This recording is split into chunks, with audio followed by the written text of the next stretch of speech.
এই শিরোপা জয় চিত্রনাট্যটা এতটাই নিখুঁত যে খুব যত্ন করে লেখা সিনেমার স্ক্রিপ্টকেও হার মানায়।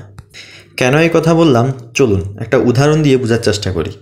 যেমন ধরুন, দলের সবচেয়ে senior 3 player Di Maria, Otamendi, Lionel Messi. Di Maria তো বিদায় নিয়েই নিলেন।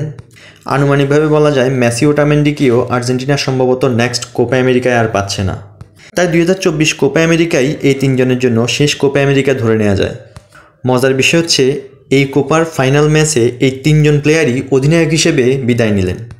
মেসি ইঞ্জুরিতে পড়লেন। মেসি ইঞ্জুরি পড়ার পর অধিনায়কত্বের আর্মব্যান্ড পরিয়ে দিলেন আনহেল ডি মারিয়াকে।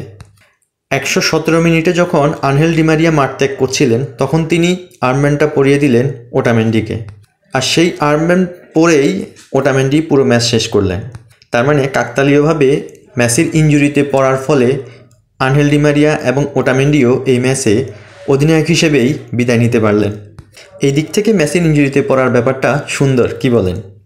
3 জন প্লেয়ারই কোপা আমেরিকা শেষ করলেন অধিনায়ক হিসেবে। এই জন্যই এই জয় মহাকাব্যিক, এই জন্যই এই জয় অন্য সব জয় থেকে আলাদা।